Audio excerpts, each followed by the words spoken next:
원자량이라는 컨셉이 있죠. 그래서 이제 화학에서 어떤 물질의 그 양을 표현하는 기본적인 방법 중에 하나인데, 그 정의가 뭐냐면 바로 어떤 기준을 정하죠. 그 기준이 바로 탄소 원자예요. 탄소 원자 중 질량수가 12인 거, 그리고 원자 번호는 6번인 거, 얘를 기준으로 잡아가지고, 기준이야 기준. 이 원자 한 개의 질량을 뭐로 정하냐면 12라고 정하는 겁니다. 그럴 때 다른 원자들의 상대적인 질량비, 이것을 원자량이라고 하는 거죠. 그러면 이때 이 원자량을 실제로 다른 원자들에 대해서 한번 구해볼까요? 자, 그럼 어떡하냐면, 자, 간단하게 퀴즈. 그렇다면 슈쇼.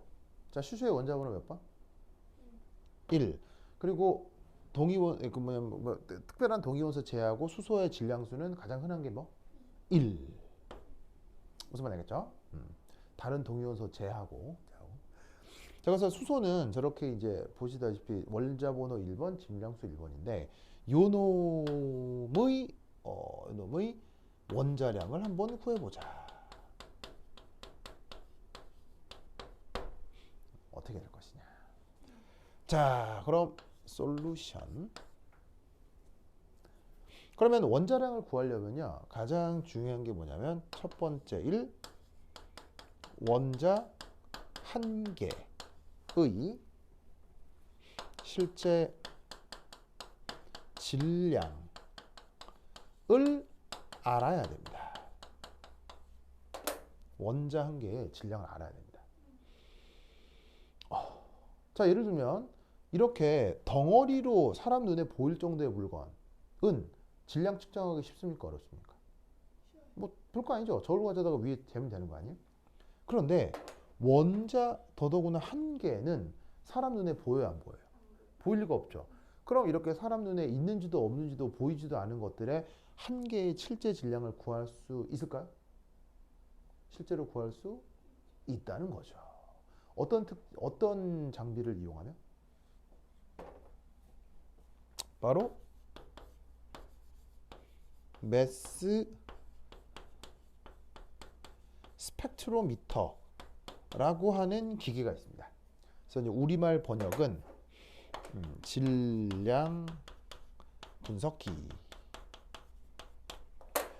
하는 어떤 기기가 있는데, 쟤를 활용하면 진짜로 원자 한 개의 질량을 구할 수 있습니다. 그래서 원자량을 구하는 가장 중요한 핵심은 실제 원자 한 개의 질량을 구하는 데 있습니다. 그래서 저 장비를 활용해서 구했다고 칩시다. 그럼 그 구한 값이 얼마냐? 당연히 뭐 우리가 지금 알 수는 없고, 어쨌건 이렇게 구했다고 칩시다. 어디 갔지? 구했다고 칩시다. 어디 갔어? 아이구나. 구했다고 칩시다. 그러면 이제 그 값이 얼마냐면, 수소꼴 먼저 적어볼까?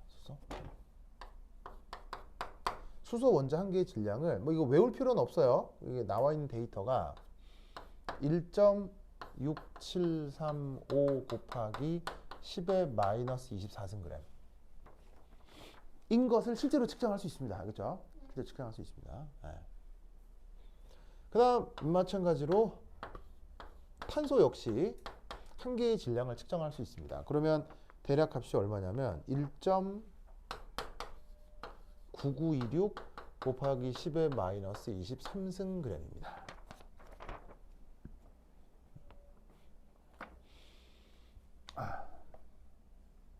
보이죠? 그래서 거기에 탄소 원자 한 개의 질량은 1.99 곱하기 10의 마이너스 23승이라고 텍스트에도 나와 있죠. 그렇죠?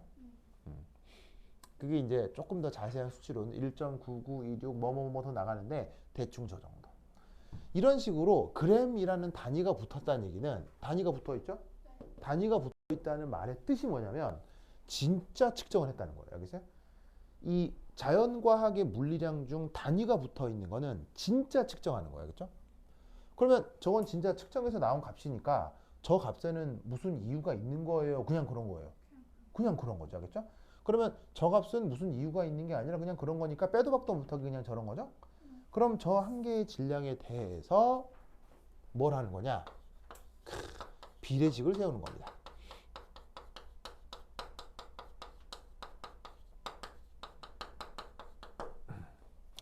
자, 어떻게 비례식이 성립되느냐? 봐. 요렇게.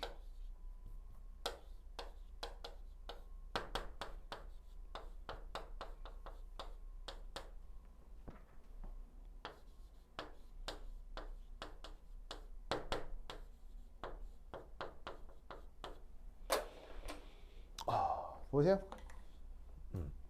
자, 여기 그 뮤라고 쓴 요것은 그냥 내가 원자 한 개의 실제 질량을 이렇게 쓴 거고요. 그런 표현이고요. 여기 이제 대문자 m이라고 쓴 건 이걸 원자량이라 하자 이런 말이에요.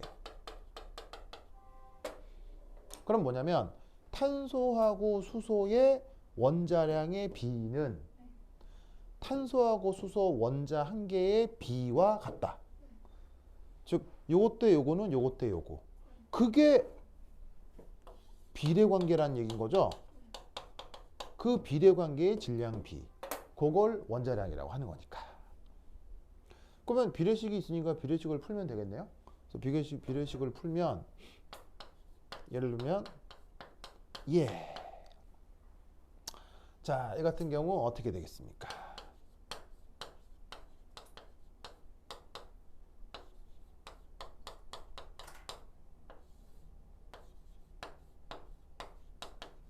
이렇게 되겠죠? 자, 그냥 비례식을 푼 거죠. 자, 이때 이거 값이 얼마예요?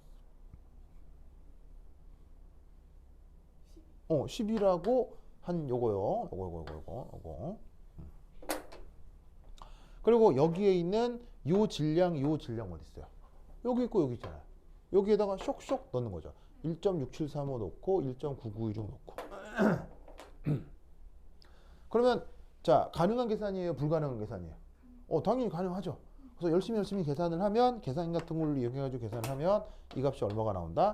1.0078. 알겠죠? 1.0078. 이런 식으로 구해놓은 걸 원자량이라고 합니다. 알겠죠? 그러면 전 우주에 원소들이 있을 거 아니에요? 전 우주의 원소가 대략 몇 종류? 110여 종 정도 되거든요. 왜 정확하지 않죠? 뭐냐면 새로운 물질을 인간이 합성하기 때문이에요. 그러니까 원래 자연에 없는 건데 있지도 않는 건데 사람들이 억지로 만드는 원소들이 있거든요. 그러다 보니까 이제 지금도 계속 발견 중이라 정확하게 개수가 나와 있는 건 아니라 그냥 110여 개 정도고요. 그리고 각 사실은 원소마다 또 무슨 원소들이 다 딸려 있어요. 원소마다 무슨 원소들. 원소에 또 딸려 있는 무슨 원소란 말이죠. 얘기하면 다 알아. 동위원소 그렇지. 원소마다 동위원소들은 있고 동위원소는 당연히 질량 관계가 다 같아요, 달라요. 다르기 때문에 전 우주에 존재하는 원소와 그들의 동위원소 전체를 다 분류를 하면 한 2천여 가지가 돼요. 2천여 가지. 그러면 2천여 가지에 대한 분석은 사실 불가능해요, 가능해요? 불가능하진 않잖아요. 2,000개가 뭐 그래 적은 숫자는 아니어도 전 인류가 달려들면 못할 리는 없죠. 그래서 이미 전 인류가 그 전 우주에 존재하는 모든 동위원소에 대해서 이 비례식을 다 구해놨어요. 다 구해놨어. 그래서 그 중에 한 수소만 예로 든 거고 나머지 데이터들은 필요하면 다 있어요. 그래서 인터넷에 구글 같은 데다가 원자량 치면 전 우주의 모든 원소들에 대한 원자량이 다 나와. 전부 다 나와. 그래서 다 어떻게 구한 거다? 이런 식으로 구한 거다. 아시겠죠? 자, 그럼 이제 여기에서 어디 갔어? 1, 2 했고 그 다음 2.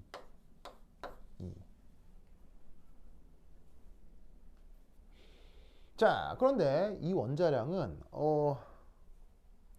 묘하게도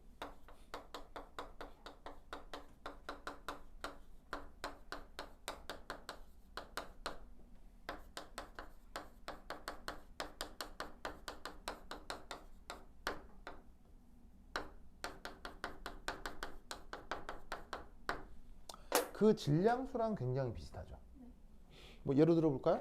뭐 예를 들어서 방금 예로 든 거 H11 H11 자, 여기서 질량수 얼마예요? 1이잖아요. 어디 보고 답하는 거냐면 요거 보고 답하는 거 아니에요. 그죠? 근데 얘 원자량 지금 얼마예요? 1.0078로 계산했잖아요. 그럼 사실 같은 거예요? 같진 않아요. 같진 않죠? 다르죠? 하지만 묘하게도 값이 어때요? 값이.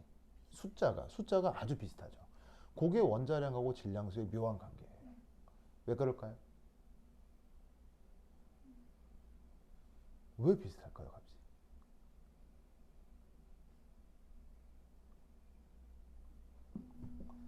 왜 비슷하냐면요. 왜 비슷하냐면 비슷해지도록 조작을 해놨기 때문에. 이유가 있는 게 아니고요. 조작을 해놓은 거예요, 인간이. 무슨 말이냐면 비슷하도록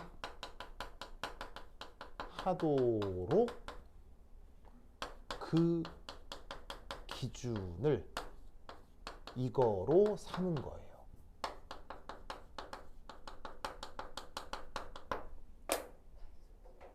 무슨 말인지 알겠어요?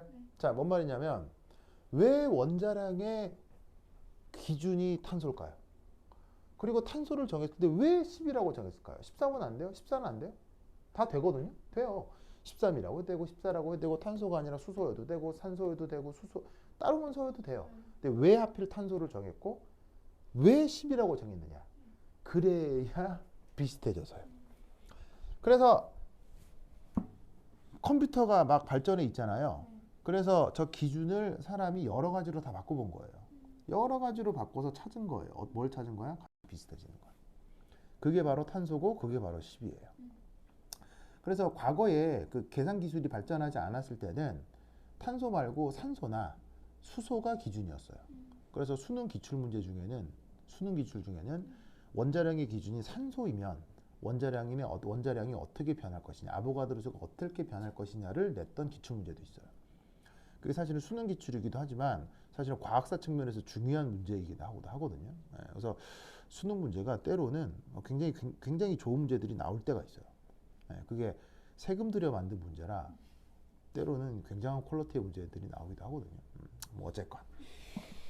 자, 그래서 이 원자량하고 질량수는 값이 비슷하도록 조작이 되어 있기 때문에 그래서 어떻게 되냐면 근사적 계산에선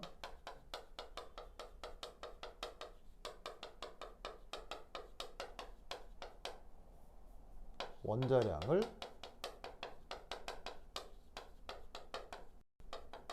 질량수로 대신하는 거예요.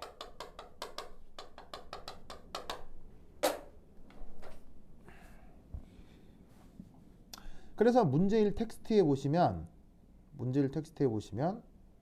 두 번째 줄에 원소의 원자량은 질량수와 같다고 가정하시오 라는 말이 있죠? 그 가정의 근거가 뭐다? 그 가정의 근거가 탄소 6의 12 원자의 원자량을 12로 정해서인 거예요. 무슨 말 알겠죠? 기준을 그렇게 정하면 이렇게 되는 거예요. 됐죠? 논리를 꼭꼭 알아두시기 바랍니다. 됐죠? 자, 그다음 3. 그 유명한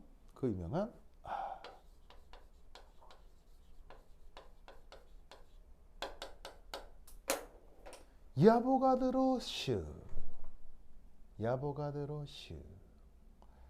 찾았나요? 야보가드로 슈. 자, 저 야보가드로 슈 보통 쓸 때 뭐라고 쓰죠? N 뭐라고 쓰죠? NA 이렇게 쓰잖아요. 그래서 요 야보가드로 수의 그 A를 이렇게 쓴 건데 야보가드로 수의 뜻이 뭐예요? 야보가드로 수의 뜻? 어, 어, 어, 야보가드로 수의 뜻이 뭐예요? 그런가요? 자, 잘 봐요. 비례식을 처음 배우는 게 초등학교 때인가? 비례식이 성립하면 항상 나타나는 뭐가 있죠? 초등학교 때 배운 거예요. 분명 초등학교 때 배웠어요. 그렇지. 무슨 상수? 무슨 상수? 비례식이 성립할 때 나오는 상수를 무슨 상수라고 해요? 비례상수.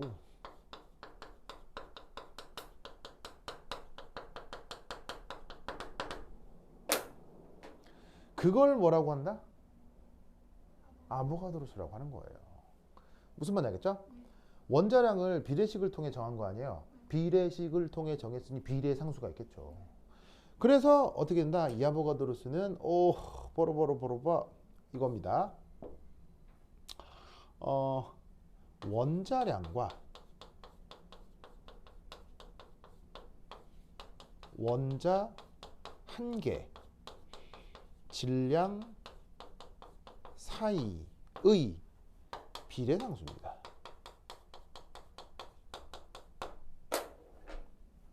무슨 말인지 알겠죠? 그러면 이때 잘 보세요.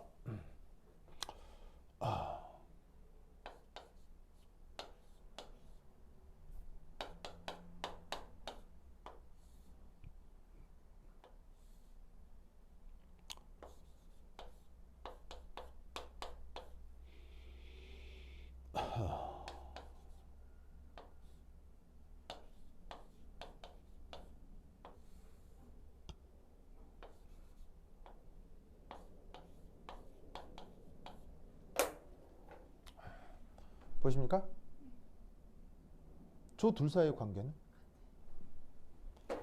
같아야 되겠죠. 왜 같냐면 이게 성립하니까요. 그래서 이것 대 이거는 이것 대 이거잖아요. 그럼 당연히 이것 대 이거는 이것 대 이게 될 수밖에 없다고요. 그걸 이렇게 쓴 거죠. 원래 비례식이니까 비례식을 이렇게 구성할 수도 있다는 얘기예요.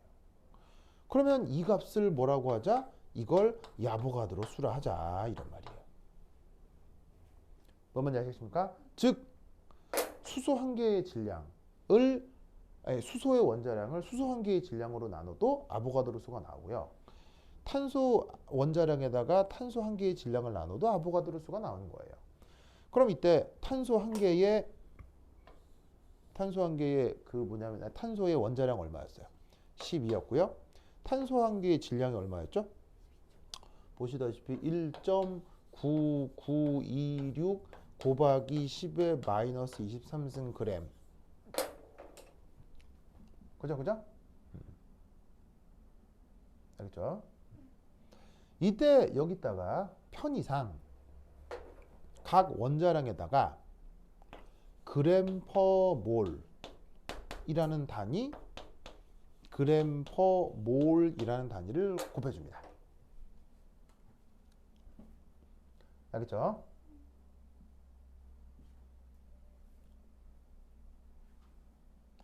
그래서 이때 편의상 원자량 곱하기 그램 퍼 몰을 몰 질량이라고 하죠.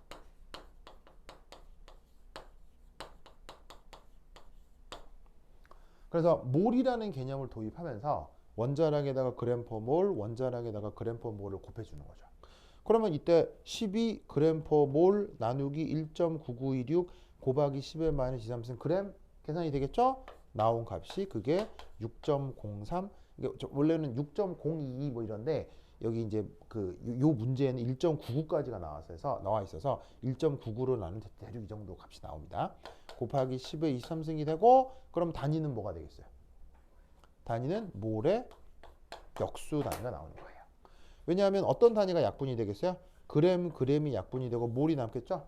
그래서 몰 역수로 단위가 남는 걸 요걸 아보가드로 수라 한다 이런 말이지.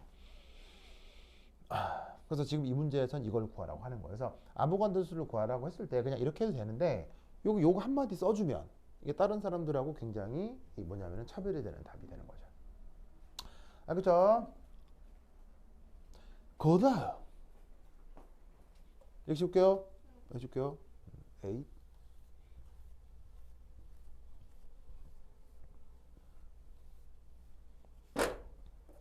네 번째.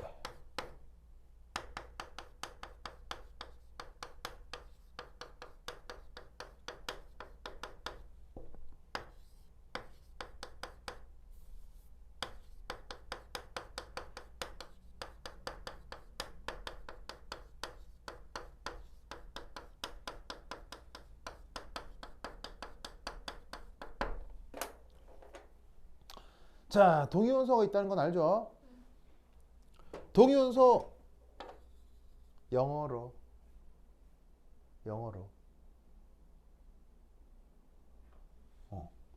고등학교를 3년에 다니는데 이 정도 단어는 알아야지. 아이소토프. 왜냐하면 뭐냐면 저기 저런 단어는 저기 신문에도 나오기 때문에 뭐 참고로 알아두라 이런 얘기하겠죠. 자, 그러면 그 동위원소가 있다는 얘기는 원래부터 자연에 저 동위원소가 자연스럽게 섞여 있다는 얘기죠. 그러면 인간이 화학 반응을 할 때 저 자연에 섞여 있는 동위원소가 당연히 섞여 들어오겠어요? 분리되겠어요? 자연스럽게 섞여 들어올 거 아니에요. 그래서 어떻게 되냐면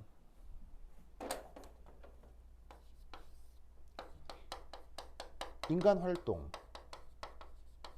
시의 각 동위원소는 항상 섞이는 거예요.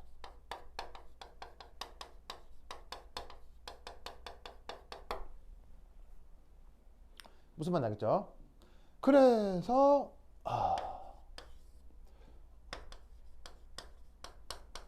동위원소 모두를 고려한 평균적 질량 관계를 알 필요가 있다는 거죠. 인간의 보통의 활동에는 동위원소가 무조건 확률적으로 섞여 들어오니까요. 무슨 말 알겠죠? 그래서 대표적으로 예로 든 게 지금 이 문제에서 해보라고 하는 건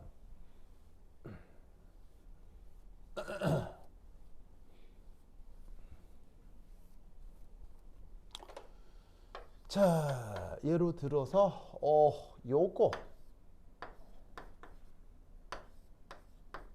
요 두 개를 예로 들고 있습니다. 저거 말고도 동위원소는 천지백가리로 많은데 그 중에 탄소 12하고 탄소 13. 자, 그럼 요 둘의 원자량. 이거 원자량 얼마? 10이잖아요. 12. 그리고 얘 원자량은 얼마? 얘 원자량. 얘 원자량은 13.0013 뭐 이렇게 되거든요. 이게 되는데 문제에서 뭐라고 했어요? 문제에서 동위 원소의 원자량은 뭐와 같다고 가정하라고? 질량수와 같다고 가정돼 있지. 그래서 이때 요 부분을 몰라도 요거로 대신에 쓰라 이런 말인 거예요. 그래서 원래는 13.00113 뭐 이렇게 되는데 나도 뭐 외울 수도 없고 그런 걸 외울 수가 없으니까 그냥 여기는 이 원자의 질량수를 원자량으로 대체해 쓰라 이런 얘기인 거죠. 그러면 이때 쟤들의 존재 확률이 있을 수 있잖아요. 그죠? 그 존재 확률을 만약에 얘를 P라고 하면 얘 존재 확률은 얼마겠어요? 1 빼기 P. 그럼 이때 요거의 평균 원자량 어떻게 구하면 돼요? 평균 원자량 어떻게 계산해요? 바로 12 곱하기 P 더하기 13 곱하기 1 빼기 P라고 하면 되죠? 그 값이 문제에서 얼마라고 제시되어 있어요? 12.01로 제시가 되어 있죠? 무슨 말 알겠죠? 그래서 이때 이 간단한 방정식을 풀면 P값이 얼마로 나온다? 실제로 계산을 하면 0.99 정도의 값이 나옵니다. 알겠죠? 그래서 두 탄소 중 12짜리는 99%에 해당하는 확률로 존재하는 거고 여기에 있는 이 13짜리는 1%의 확률로 존재하게 된다는 얘기인 거죠. 무슨 말 알겠죠? 자, 그리고 이건 또 어제 한 얘기인데 이런 식의 평균 방식을 무슨 평균이라고 했죠? 산술평균이죠. 산술평균.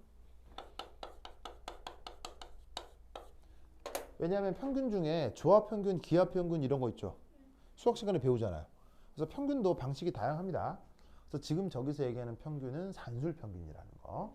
그래서 산술평균은 어떻게 구한다? 어떤 물리량의 확률을 곱하고 물리량의 확률을 곱해서 쫙 더하는 걸 산술평균이라고 했죠. 그래서 이렇게 계산이 된 요런 평균 원자량 이것이 어디에 다 수록되어 있습니까? 평균 원자량에서 어디에 수록됩니까?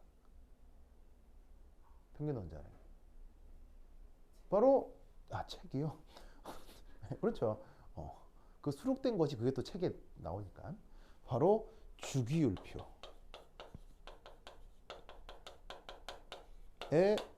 표시가 됩니다.